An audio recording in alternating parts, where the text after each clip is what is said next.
जय संविधान जय भारत। हाल जे पोलीस एग्जाम जे भाईओ ने बहनों आपेली छे, आशा राखो के दरेक ना पेपर बहुत सारा गया छे। पण खास शिक्षित युवाओं ने जणावવાનું એ કે શિક્ષિત થયા પછી તમારો ઉદ્દેશ્ય માત્ર નોકરી મેળવવા માટેનો ન હોવો જોઈએ। તમને શિક્ષણ અધિકારો કે અન્ય થઈ રહ્યો છે તે બાબતે તમારા સમાજના લોકોને જાગૃત કરવા માટે પણ તમારે તત્પર રહેવું જોઈએ। જીપીએસસી 1-2 ની વાત તો જવા દો, ત્યાં તો તમારે કઈ ગણતરી થતી જ નથી। પણ હાલ તમે જે પોલીસની એક્ઝામ તમે જે આપેલી છે, આ પોલીસની એક્ઝામમાં પહેલા એવું હતું કે દોડના માર્ક ગણવામાં આવતા, આજે આ માર્ક કાઢી મૂકવામાં આવ્યા। શા માટે?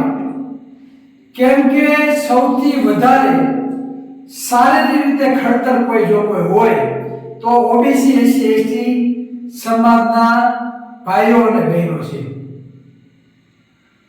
આ આપણે ક્લાસ 1 અધિકારી તો બનાવવા નથી માંગતા, પણ આ લોકોની માનસિકતા એવી છે કે તમને ક્લાસ 4 ની નોકરીમાં પણ આવવા દેવા નથી। તો આ જે નીતિઓ ઘડાય છે તમારા માટે, તો એ તમારા માટે લાભદાયી છે કે નુકસાનકારક છે તે તમારે સમજવું પડશે। અને તેના માટે તમારા સમાજના લોકોને વાસ્તવિક રીતે તમારે જાગૃત કરવા પડશે। જીપીએસસી વર્ગ 1 અને 2 માં જે અન્યાય થાય છે તેમાં તો અનામત નીતિને આવ નેવે મૂકી દીધી છે, પણ ક્લાસ 4 માં પણ તમે કઈ રીતે પાછળ રહી જાઓ તેવા કાવતરા આ સરકાર દ્વારા ઘડવામાં આવે છે। છતાં શિક્ષિત હોવા છતાં તમે મૌન થઈને પડ્યા છો।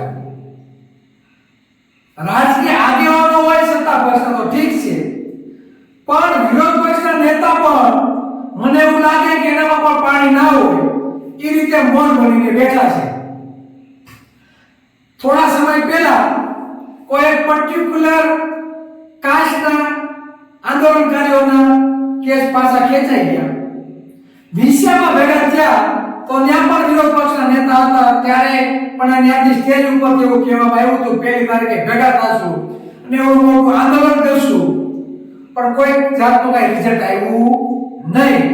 જીપીએસસી નો મુદ્દો આવ્યો, દેખાતું છે કે અમુક ચોક્કસ વર્ગના લોકોને ક્લાસ 1 અધિકારી બનાવવા અને ક્લાસ 2 અધિકારી બનાવવા માટેની જે આખી વ્યવસ્થા બનાવેલી છે તેમાં આપણે જે અન્યાય થયો છે તે અધિકારીઓ ઉપર એક પણ જાતના એક્શન લેવામાં આવ્યા નથી। તે કેવા દેખાય છે, રંગે રૂપાળા, કાળા ધોળા, કેવો ચહેરો છે એનો, તેના ઉપર એક્શન કમિટી પણ બેસાડવામાં નથી આવી, છતાં વિરોધ પક્ષ ચૂપ છે। વિરોધ પક્ષના નેતાઓ દ્વારા પણ ભેગા થયા અને નિવેદન આપવામાં આવ્યું કે 1 તારીખે જો જીપીએસસી નો કઈ નિર્ણય લેવામાં નહીં આવે તો 1 તારીખે અમે ભેગા થશું અને જીપીએસસી ને તાળું મારી દેવું।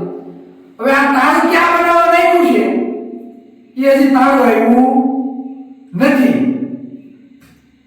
હાલ કડી અને વિસાવદરમાં વિધાનસભાની ચૂંટણી ચાલી રહી છે, તો ઘણા બધા લોકો સામાજિક અને રાજકીય આગેવાનોને દોટ મૂકે છે જીતાડવા માટે, પણ તમારી સમસ્યાઓ છે તેના માટે અવાજ કોણ ઉઠાવશે?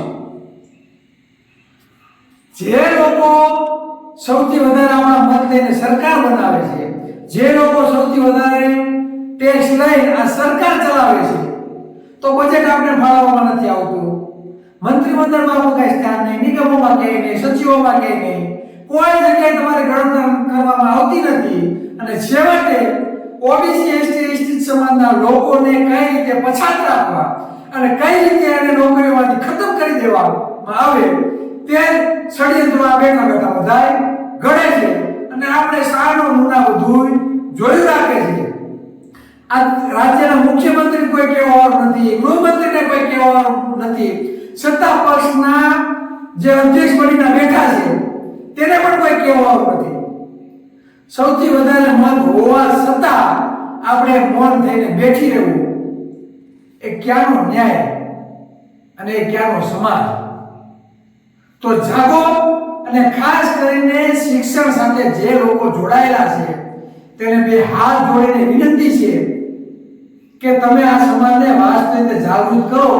આવનારો સમય કાંઈ એવો ના આવે કે તમારા બાલ બચ્ચાઓને માત્ર ને માત્ર મજૂરી કામ કરવાનો જ વારો આવે. જય સંવિધાન, જય ભારત.